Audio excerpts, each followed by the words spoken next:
வணக்கம். அதிரடியின் இன்றைய பிரதான செய்திகள். முதலில் தலைப்புச் செய்திகள். யாழில் யுவதியொருவரின் உயிரை காவு கொண்ட கிணறு, அதிர்ச்சியில் உறைந்து போன குடும்பத்தினர், மரணத்தின் பின்னணி தொடர்பில் தீவிர விசாரணை. திடீரென லஞ்ச ஊழல் ஆணைக்குழுவுக்கு அழைக்கப்பட்ட மஹிந்த, வழங்கப்படவுள்ள முக்கிய வாக்குமூலம், ராஜபக்சர்களை நெருங்கும் சிக்கல். காலி சிறைச்சாலையில் இருந்து தப்பியோடிய சிறை கைதிகள், திடீரென துப்பாக்கிச்சூடு நடத்திய போலீசார், பரபரப்பாகிய சிறை நிலவரம், நடந்தது என்ன?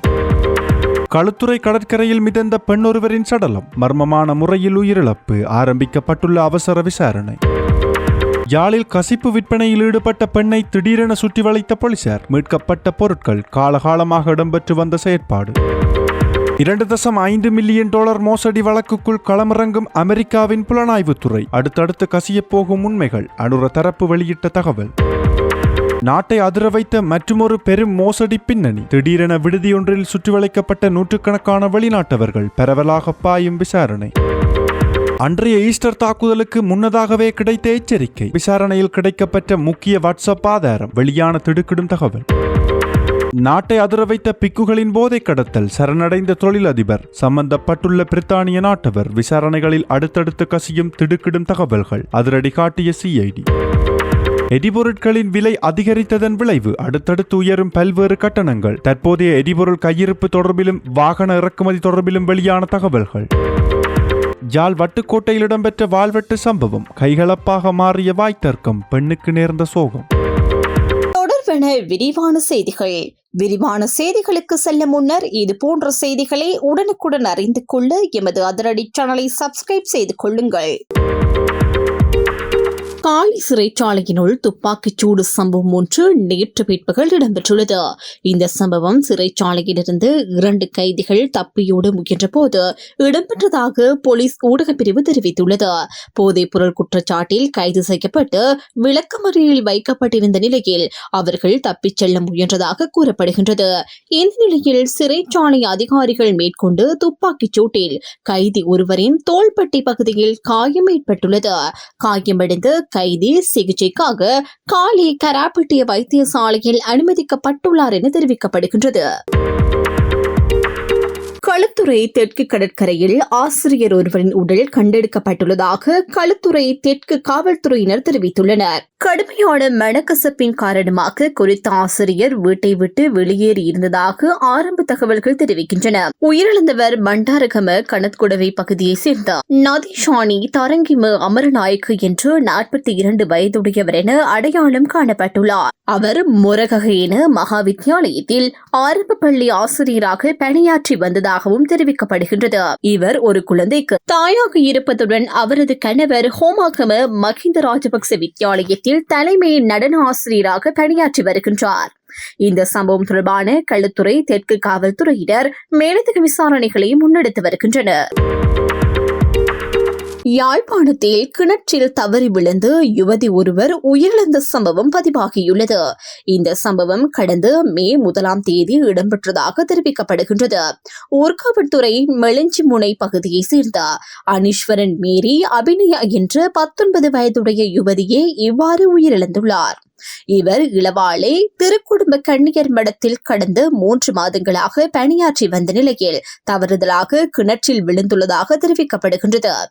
இதனைத் தொடர்ந்து யுவதி மீட்கப்பட்டு தெள்ளிப்பளை ஆதார வைத்தியசாலைக்கு கொண்டு செல்லப்பட்ட போதும் அவர் ஏற்கனவே உயிரிழந்துள்ளதாக வைத்தியர்கள் தெரிவித்துள்ளனர். இந்நிலையில் உயிரிழந்த யுவதியின் சடலம் தொடர்பான மரண விசாரணைகளை திடீர் மரண விசாரணை அதிகாரி ஜெயபாலசிங்கம் மேற்கொண்டுள்ளார் என தெரிவிக்கப்படுகின்றது. யாழ்ப்பாணம் வட்டுக்கோட்டை போலீஸ் பிரிவுக்கு உட்பட்ட முதலிய கோவில் பகுதியில் கடந்த சனிக்கிழமை இடம்பெற்ற வாள்வெட்டு சம்பவத்தில் பெண் ஒருவர் கடுமையாக காயமடைந்துள்ளார். இந்த தாக்குதலின் போது குறித்த பெண்ணின் 2 விரல்கள் துண்டிக்கப்பட்டுள்ளதாக தெரிவிக்கப்படுகிறது. இந்த சம்பவம் தொடர்பாக மேலும் தெரிய வருவதாவது, ஏற்கனவே அயல் வீட்டில் வசித்து வந்த இளைஞருக்கும் பாதிக்கப்பட்ட பெண்ணின் குடும்பத்தினருக்கும் இடையே முரண்பாடு நிலவி வந்துள்ளது. இந்த நிலையில் பாதிக்கப்பட்ட பெண்ணின் கணவர் வேலை முடிந்து வீடு திரும்பிய போது அவரை வழிமறித்த குறித்த இளைஞன் அவரது துவிச்சக்கர வண்டியை பறித்ததாக தெரிவிக்கப்படுகின்றது.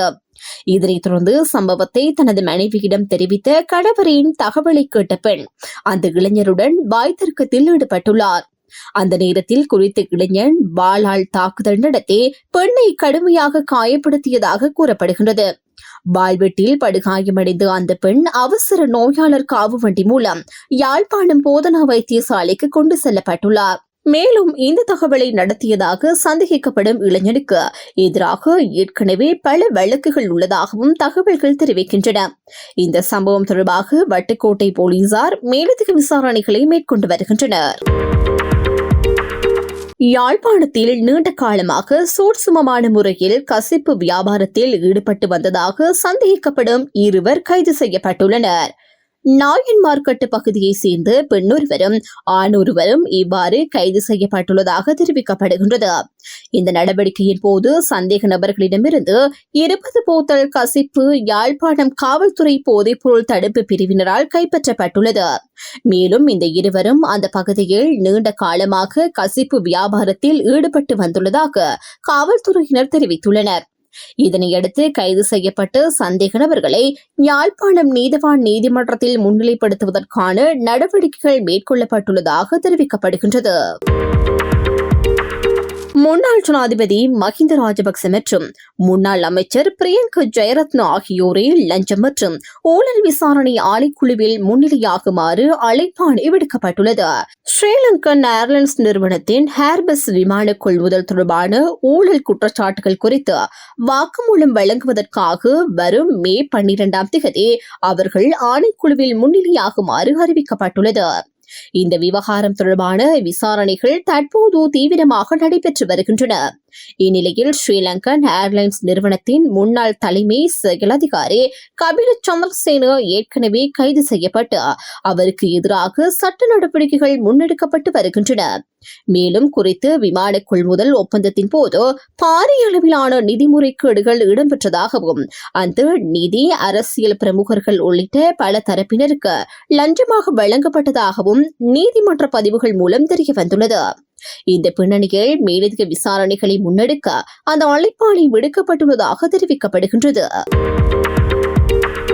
ராஜகிரிய மெதவெளிக்கடை வீதியில் அமைந்துள்ள கட்டிடம் ஒன்றில் காவல்துறையினரால் முன்னெடுக்கப்பட்ட விசேட சோதனையின் போது இணையவழி நிதி மோசடிகள் மற்றும் இணைய சட்டவிரோத நடவடிக்கைகளில் ஈடுபட்டதாக சந்தேகத்திற்கிடப்படும் சுமார் 120 வெளிநாட்டவர்கள் கைது செய்யப்பட்டுள்ளனர். கைது செய்யப்பட்டவர்களில் சீனா, Vietnam, Malaysia, Madagascar, Philippines, Thailand மற்றும் கம்போடியா உள்ளிட்ட பல நாடுகளை சேர்ந்தவர்கள் அடங்குவதாக காவல்துறையினர் தெரிவித்துள்ளனர். இதேவேளை குறித்த சோதனையின் போது சந்தேக நபர்களிடமிருந்து பெருமளவிலான கணினிகள் மற்றும் கையடக்க தொலைபேசிகள் கைப்பற்றப்பட்டுள்ளன. மேலும் சம்பந்தப்பட்ட பகுதியில் உள்ள அடுக்குமாடி குடியிருப்பின் பல தளங்களை வாடகைக்கு எடுத்து இந்த இணையவழி மோசடி வலையமைப்பை அவர்கள் நடத்தி வந்ததாக ஆரம்பகட்ட விசாரணைகளில் தெரிய வந்துள்ளது. இதற்கிடையில் இந்த சுற்றி வளைப்பின் போது சில சந்தேக நபர்கள் தப்பிச் சென்றுள்ளதாகவும் அவர்களை கைது செய்வதற்கான மேலதிக விசாரணைகள் தற்போது தீவிரப்படுத்தப்பட்டுள்ளதாகவும் காவல்துறையினர் தெரிவித்துள்ளனர். இலங்கையின் சமூக செயற்பாட்டாளர் ஓஷலா ஹேரத் 2019 ஆண்டு ஏப்ரல் 21 இடம்பெற்ற ஈஸ்டர் தாக்குதலுக்கு முன்பாக எச்சரிக்கை வழங்கப்பட்டதாக கூறப்படும் வாட்ஸ்அப் செய்திகளில் ஸ்கிரீன்ஷாட்களை பகிர்ந்துள்ளார். அந்த செய்திகளில் இலங்கையின் மாநில உளவுத்துறை இயக்குநர் மற்றும் பாதுகாப்பு அமைச்சின் செயலாளர் இடையே தகவல்கள் பரிமாற்றப்பட்டதாக கூறப்படுகின்றது. வெளிநாட்டு உளவுத்துறையிடமிருந்து கிடைத்த தகவலின் அடிப்படையில் சக்ரான் ஹாஷிம் மற்றும் அவரது கூட்டாளர்கள் இலங்கையில் தாக்குதல் நடத்த திட்டமிட்டிருந்ததாக அவற்றில் குறிப்பிடப்பட்டுள்ளது. மேலும் கிழக்கு மாகாணத்தில் வெடிகுண்டுகள் நிரப்பப்பட்ட மோட்டார் சைக்கிளை பயன்படுத்தி ஒரு ட்ரை ரன், அதாவது முன் முயற்சி மேற்கொள்ளப்பட்டிருக்கலாம் என்ற சந்தேகமும் அந்த தகவலில் இடம்பெற்றுள்ளது. இந்த தகவலின்படி 2019 ஆண்டு ஏப்ரல் 21 முன்போ அல்லது அதற்கு முன்பாக எந்த நேரத்திலும் தாக்குதல் நடைபெறக்கூடும் என எச்சரிக்கை விடுக்கப்பட்டிருந்ததாக தெரிவிக்கப்படுகின்றது. தேவாலயங்கள் மற்றும் ஹோட்டல்கள் போன்ற இடங்கள் சாத்தியமான இலக்குகளாகவும் குறிப்பிடப்பட்டுள்ளன. விசாரணைகளின்படி இலங்கையின் உளவுத்துறைக்கு 2019 ஆண்டு ஏப்ரல் 4 முதல் இந்த தாக்குதல் குறித்து தகவல்கள் கிடைத்திருந்ததாக கூறப்படுகின்றது.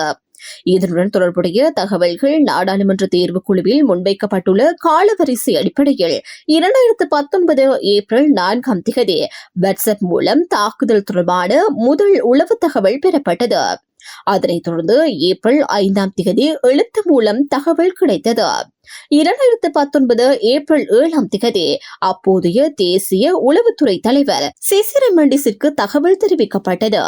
2019 ஏப்ரல் 8 பாதுகாப்பு செயலாளர் ஹேமஸ்ரீ பெர்னாண்டோவிற்கு தகவல் வழங்கப்பட்டதுடன் அவர் போலீசாருக்கு அறிவிக்குமாறு உத்தரவிட்டதாக தெரிவிக்கப்படுகின்றது. 2019 ஏப்ரல் 9 உயர் பாதுகாப்பு அதிகாரிகள் கலந்து கொண்டு உளவுத்துறை ஒருங்கிணைப்பு கூட்டம் நடைபெற்றது. எனினும் அப்போது இந்த அச்சுறுத்தலுக்கு போதுமான முக்கியத்துவம் வழங்கப்படவில்லை என கூறப்படுகின்றது. இந்நிலையில் தற்போது வெளியாகியுள்ள இந்த ஸ்கிரீன்ஷாட்களின் உண்மைத்தன்மை இதுவரை அதிகாரப்பூர்வமாக உறுதிப்படுத்தப்படவில்லை என்பது குறிப்பிடத்தக்கது. தாய்லாந்திலிருந்து சுமார் 110 கோடி ரூபாவிற்கும் அதிக பெறுமதியுடைய குஷ் மற்றும் ஆசிஸ் வகை போதைப் பொருட்களை கடத்தி வந்த 22 தேரர்கள் தொடர்பாக தற்போது விரிவான விசாரணைகள் நடைபெற்று வருகின்றன. இந்த சம்பவத்துடன் தொடர்புடையதாக கடவத்தையில் உள்ள ரன்முத்துக்கள விகாரையில் வசித்து வந்த அமிதானந்தா என்ற துறவியும் கைது செய்யப்பட்டுள்ளார். அத்துடன் அத்துருக்கிரியாவை சேர்ந்த சந்திரகுமார் என்ற நபரும் முன்னதாக 12 பேர் கொண்ட குழுவினரால் கொண்டுவரப்பட்ட போதைப் பொருள் இருப்பை பெற்றுக் கொண்டதாக கூறப்படும் குற்றச்சாட்டின் பேரில் கைது செய்யப்பட்டுள்ளார். மேலும் இந்த ஒழுங்கமைக்கப்பட்ட போதைப் பொருள் கடத்தல் கும்பலுக்கும் அதனுடன் தொடர்புடைய வெளிநாட்டு பயணத்திற்கும் நிதி உதவி வழங்கியதாக சந்தேகிக்கப்படும் ஒரு முஸ்லிம் தொழிலதிபரையும் போலீஸ் போதைப் பொருள் தடுப்பு பிரிவு கைது செய்துள்ளது. அவரை கைது செய்வதற்கான நடவடிக்கைகள் முன்னெடுக்கப்பட்டிருந்த நிலையில் அவர் ஒரு சட்டத்திரணி மூலம் தானாக முன்வந்து சரணடைந்ததாக தெரிவிக்கப்படுகின்றது. இருப்பினும் விசாரணைக்கு ஒத்துழைக்க அல்லாத விசாரணைகள் தீவிரமடைந்ததன் காரணமாகவே அவர் சரணடைந்திருக்கலாம் என போலீசார் சந்தேகிக்கின்றனர். போலீசாருக்கு கிடைத்துள்ள தகவல்களின்படி இந்த பயணத்தை திட்டமிட்டு அதன் செலவுகளையும் மேற்கொண்டவர் அவராக இருக்கலாம் என தெரிவிக்கப்படுகின்றது. மேலும் அவரது வங்கிக் கணக்கில் ரூபாய் 5 மில்லியன் தொகை இருப்பதும் புலனாய்வாளர்களால் கண்டறியப்பட்டுள்ளது. ஆனால் அந்த தொகை எவ்வாறு சம்பாதிக்கப்பட்டது என்பது குறித்து அவர் இதுவரை ஆதாரங்களை சமர்ப்பிக்கவில்லை. இதற்கிடையில் நிக்கி என்ற பெயரில் அறியப்படும் ஒரு பிரித்தானிய நாட்டவரும் இந்த போதைப் பொருள் வலையமைப்பின் பின்னணியில் இருப்பதாக பாதுகாப்பு படைகளுக்கு தகவல் கிடைத்துள்ளது. முன்னதாக 5 கிலோகிராம் கஞ்சாவுடன் கைது செய்யப்பட்டிருந்த இந்த வெளிநாட்டு நபர் தற்போது இலங்கையில் தங்கியிருப்பது தெரிய வந்துள்ளது. இதனால் காவலில் உள்ள முஸ்லிம் தொழிலதிபருக்கும் அந்த பிரித்தானிய நபருக்கும் இடையே தொடர்பு உள்ளதா என்பது குறித்து போலீஸ் போதைப் பொருள் தடுப்பு பிரிவு மேலதிக விசாரணைகளை மேற்கொண்டு வருகின்றது. இந்நிலையில் இந்த சம்பவம் தொடர்பாக தடுத்து வைக்கப்பட்டு விசாரிக்கப்பட்ட 20 துறவிகள் நேற்று நீர்கொழும்பு நீதிமன்றத்தில் முன்னிலைப்படுத்தப்பட்டு காவலில் வைக்கப்பட்டுள்ளனர். மேலும் ஏற்கனவே சந்தேக நபராக பெயரிடப்பட்டுள்ள அங்குணகோலே அமிதானந்தா என்ற துறவியை வழிநடத்தியதாக நம்பப்படும் அபகஸ்முல்ல பொன்னிரத்னா என்ற துறவி தொடர்பாகவும் போலீசார் விரிவான விசாரணைகளை ஆரம்பித்துள்ளனர். தற்போது தலைமறைவாக உள்ள இந்த துறவியை இவ்வழக்கில் 4வது சந்தேக நபராக அறிவிக்குமாறு புலனாய்வு அதிகாரிகள் நீதிமன்றத்தில் கோரிக்கை விடுத்துள்ளனர். அதேவேளை தாய்லாந்து பயணத்தில் ஈடுபட்ட 22 துறவிகளுக்கு தங்குமிட வசதி செய்து முழு நடவடிக்கையையும் வெளிநாட்டில் இருந்தே ஒருங்கிணைந்து தம்மரக்கித்த என்ற துறவி இந்த சம்பவத்தில் தொடர்புடையவர் என உறுதி செய்யப்பட்டுள்ளது. அவர்கள் இலங்கை திரும்பிய போது அவர்களின் பயணப் பெட்டிகளையும் இந்த துறவியை தயாரித்ததாக புலனாய்வு அதிகாரிகள் நீதிமன்றத்தில் தெரிவித்துள்ளனர். இதன்படி பெல்பெட்டிய தம்மரக்கித்த என்ற இந்த துறவி இவ்வழக்கில் 5வது சந்தேக நபராக அறிவிக்கப்பட்டு அவரை கைது செய்வதற்கான நடவடிக்கைகள் மேற்கொள்ளப்பட்டுள்ளன. இதற்கிடையில் இந்த சம்பவத்தின் முக்கிய சந்தேக நபரான சந்திரகுமார் தயரத்ன அபகஸ்முல்ல புண்ணியரத்ன தேரருக்கு ரூபாய் 5 மில்லியன் வழங்கியுள்ளதாக விசாரணைகளில் தெரிய வந்துள்ளது. அதில் ரூபாய் 3.2 மில்லியன் விமான டிக்கெட்டுகளுக்காக செலவிடப்பட்டதுடன் மேலும் சம்பந்தப்பட்ட துறவிகளின் உடைமைகளை வைக்க பத்திரமுள்ள பகுதியில் ஒரு வீடு வாடகைக்கு எடுக்கப்பட்டதாகவும் தெரிவிக்கப்பட்டுள்ளது. இந்த தகவல்களின் அடிப்படையில் தற்போது தலைமறைவாக உள்ள அம்பகஸ்முல்ல புனிரத்ன மற்றும் பெல்பெட்டிய தம்மரகித்த ஆகிய இரு துறவிகளுக்கும் பயணத்தடை விதிக்குமாறு காவல்துறையினர் முன்வைத்த கோரிக்கையை நீர்கொழும்பு நீதவான் நீதிமன்றம் ஏற்றுக்கொண்டுள்ளது. மேலும் கைது செய்யப்பட்ட துறவி அமிதானந்தா இன்று நீதிமன்றத்தில் முன்னிலைப்படுத்தப்பட்டு விளக்கமறியலில் வைக்கப்பட உள்ளார். சந்திரகுமார் மற்றும் கைது செய்யப்பட்ட முஸ்லிம் தொழிலதிபர் ஆகியோர் 90 நாட்கள் விளக்கமறியலில் வைக்கப்பட உள்ளதாகவும் தொடர்ந்து விசாரணைகள் நடைபெற்று வருவதாகவும் தெரிவிக்கப்படுகின்றது. இந்த மோசடிக்கு பணம் சென்ற வீதம் தொடர்பிலும் பாதுகாப்பு படைகள் தீவிரமாக விசாரணைகளை மேற்கொண்டு வருகின்றன. திரைசேரியிலிருந்து 2.5 மில்லியன் அமெரிக்க டாலர் நிதி மோசடி செய்யப்பட்டமை மற்றும் மின்னஞ்சல் கட்டமைப்புக்குள் அத்துமீறி நுழைந்தமை தொடர்பான விசாரணைகளை விரிவுபடுத்த அமெரிக்காவின் மத்திய புலனாய்வு துறையான FBI அமைப்பின் உதவியை பெற குற்றப்புலனாய்வு திணைக்களம் நடவடிக்கை எடுத்துள்ளது. அத்துடன் மின்னஞ்சல் ஊடுருவல் மற்றும் தரவு திரட்டுகளை கண்டறிவதில் நிபுணத்துவம் பெற்ற அமெரிக்க இணைய பாதுகாப்பு நிறுவனம் ஒன்றின் ஆலோசனைகளும் இந்த விசாரணைக்காக பெறப்பட்டுள்ளதாக தெரிவிக்கப்படுகின்றது. இந்த மின்னஞ்சல் மோசடியின் பின்னணியில் உள்ளவர்கள் யார், மோசடி செய்யப்பட்ட பணம் தற்போது எங்கு உள்ளது என்பவை தொடர்பான தகவல்கள் இதுவரை வெளியாகவில்லை. இந்நிலையில் மத்திய வங்கியின் நிதி புலனாய்வு பிரிவும் இந்த விவகாரம் தொடர்பாக தேடுதல் நடவடிக்கைகளை முன்னெடுத்து வருகின்றது. ஆஸ்திரேலிய அதிகாரிகளின் ஒத்துழைப்பும் ஏற்கனவே கிடைத்துள்ளதால் இந்த விசாரணை தற்போது சர்வதேச அளவிலான விசாரணையாக மாறியுள்ளது. மேலும் வெளிநாட்டு கடன் கொடுப்பனவுகள் தொடர்பான சில முக்கிய ஆவணங்கள் இந்த சைபர் குற்றவாளிகளால் திருடப்பட்டிருக்கலாம் அல்லது பிரதியெடுக்கப்பட்டிருக்கலாம் என்ற பலத்த சந்தேகம் நிலவுவதாக திரைசேரியின் சிரேஷ்ட அதிகாரி ஒருவர் தெரிவித்துள்ளார். இதனால் எதிர்காலத்தில் எந்தவொரு பண பரிமாற்றத்தையும் மேற்கொள்வதற்கு முன்பு தரவுகளை தீவிரமாக பரிசோதிக்குமாறு அதிகாரிகள் அறிவுறுத்தியுள்ளனர். இருப்பினும் பிரான்ஸ் நாட்டு கடன் தொடர்பான ஆவணங்கள் காணாமல் போயுள்ளதாக வெளியான தகவல்களை நிதியமைச்சர் மறுத்துள்ளதுடன் கடன் தவணைகள் முறையாக செலுத்தப்பட்டு வருவதாகவும் வலியுறுத்தப்பட்டுள்ளது. இந்த 2.5 மில்லியன் அமெரிக்க டாலர் காணாமல் போனது மற்றும் அதற்கு மேலதிக நிதி இழப்புகள் ஏற்பட்டுள்ளதா என்பதை கண்டறிய விரிவான விசாரணைகள் முன்னெடுக்கப்பட்டு வருவதாக கொழும்பு கோட்டை நீதவான் நீதிமன்றத்திற்கு குற்றப்புலனாய்வு திணைக்களம் அறிவித்துள்ளது. இதற்கிடையில் இந்த பாரிய இணைய கொள்ளை தொடர்பாக விசாரணை நடத்த அனைத்து சம்பந்தப்பட்ட நிறுவனங்களின் பிரதிநிதிகளையும் உள்ளடக்கிய நிபுணர் குழு ஒன்றை நியமிக்க நீதவான் அனுமதி வழங்கியுள்ளதாகவும் தெரிவிக்கப்படுகின்றது. நேற்று முன்தினம், அதாவது மே 2ஆம் தேதி திடீரென எரிபொருள் விலைகள் அதிகரிக்கப்பட்டதை தொடர்ந்து பொதுமக்கள் பல்வேறு சிரமங்களை எதிர்கொண்டு வருவதாக தகவல்கள் தெரிவிக்கின்றன. இதன் பின்னணியில் நாட்டின் பல துறைகளில் கட்டணங்கள் அதிகரிக்குமா என்ற கேள்வியும் மக்களிடையே எழுந்துள்ளது. இந்த நிலையில் இலங்கை பெட்ரோலிய கூட்டுத்தாபனம் எரிபொருள் விலைகளை உயர்த்தியதை தொடர்ந்து லங்கா IOC நிறுவனமும் தனது எரிபொருள் விலைகளை அதிகரித்துள்ளது. அதன்படி லங்கா ஆட்டோ டீசல் மற்றும் ஒக்டேன் 92 ரக பெட்ரோல் ஆகியவற்றின் விலை திருத்தப்பட்டுள்ளதுடன் ஏனைய எரிபொருட்களின் விலைகளில் மாற்றம் செய்யப்படவில்லை என அந்த நிறுவனம் தெரிவித்துள்ளது. இதற்கமைய லங்கா ஆட்டோ டீசல் 1 லிட்டர் விலை ரூபாய் 392 ஆகவும், ஒக்டேன் 92 ரக பெட்ரோல் 1 லிட்டர் விலை ரூபாய் 410 ஆகவும் அதிகரிக்கப்பட்டுள்ளது.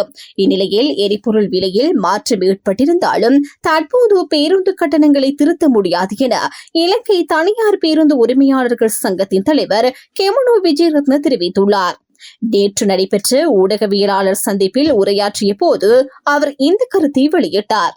அதேவேளை டீசல் விலை உயர்வின் காரணமாக பாடசாலை போக்குவரத்து கட்டணங்களை உயர்த்த வேண்டிய நிலை ஏற்பட்டுள்ளதாக தகவல்கள் வெளியாகியுள்ளன. இதனை அகில இலங்கை பாடசாலை போக்குவரத்து சங்கத்தின் தலைவர் மல்ஷேடி சில்வா தெரிவித்துள்ளார். இந்த கட்டண உயர்வை ஒரு குறிப்பிட்ட சதவீதமாக அதிகரிக்காமல் பெற்றோருடன் கலந்துரையாடி ஓரளவிற்கு உயர்த்துவதற்கு எதிர்பார்ப்பதாகவும் அவர் குறிப்பிட்டார். இதற்கிடையில் எரிபொருள் விலை உயர்வு காரணமாக முச்சக்கர வண்டி கட்டணத்தையும் உயர்த்த வேண்டிய அவசியம் உள்ளதாக அகில இலங்கை முச்சக்கர வண்டி சாரதிகள் சங்கம் தெரிவித்துள்ளது. அதன் பொது செயலாளர் எல் ரோஹன பெரேரா பெட்ரோல் விலை 12 ரூபாயால் அதிகரித்துள்ளதால் தற்போதைய கட்டண அமைப்பை திருத்த வேண்டிய தேவை இருப்பதாக கூறியுள்ளார். இதேவேளை QR எரிபொருள் ஒதுக்கீட்டை அதிகரிப்பது தொடர்பிலும் தற்போது ஆலோசனைகள் இடம்பெற்று வருகின்றன. பெட்ரோல் மற்றும் டீசல் அடங்கிய 2 கப்பல்கள் கொழும்பு துறைமுகத்தை வந்தடைந்துள்ள நிலையில் அவற்றை இறக்கும் பணிகள் இலங்கை பெட்ரோலிய கூட்டுத்தாபனத்தின் முனையங்களில் மும்முரமாக நடைபெற்று வருகின்றன. துறைமுக அதிகாரிகளின் தகவல்களின்படி முதலாவது கப்பலில் 20,000 மெட்ரிக் டன் பெட்ரோல் மற்றும் 20,000 மெட்ரிக் டன் டீசல் உள்ளதுடன் இரண்டாவது கப்பலில் 35,300 மெட்ரிக் டன் பெட்ரோல் இருப்பதாக தெரிவிக்கப்படுகின்றது. மேலும் தலா 37,000 மெட்ரிக் டன் டீசல் கொண்டு மேலும் 2 கப்பல்கள் இந்த மாத இறுதியில் வரவுள்ளதாக இலங்கை பெட்ரோலிய களஞ்சிய முனையத்தின் நிறைவேற்று பணிப்பாளர் ஹேமந்தகுமார் தெரிவித்துள்ளார். இதன்படி தற்போதைய கையிருப்பு மற்றும் திட்டமிட்ட இறக்குமதிகள் மூலம் எதிர்வரும் ஜூலை மாதம் வரை எரிபொருள் தட்டுப்பாடு ஏற்படாமல் வழங்க முடியும் என தெரிவிக்கப்படுகின்றது. அத்துடன் அனைத்து எரிபொருள் நிரப்பு நிலையங்களுக்கும் போதுமான விநியோகம் தொடர்ந்து நடைபெற்று வருவதாகவும் குறிப்பிடப்பட்டுள்ளது. மேலும் கையிருப்பு நிலை சீராக உள்ளதால் தற்போது நடைமுறையில் உள்ள QR எரிபொருள் ஒதுக்கீட்டை அதிகரிப்பது தொடர்பிலும் அதிகாரிகள் கவனம் செலுத்தி வருவதாக தகவல்கள் தெரிவிக்கின்றன. இவ்வாறான சூழலில் எதிர்வரும் நாட்களில் வாகனங்களின் விலைகளும் அதிகரிக்கக்கூடும் என இலங்கை வாகன இறக்குமதியாளர்கள் சங்கம் தெரிவித்துள்ளது.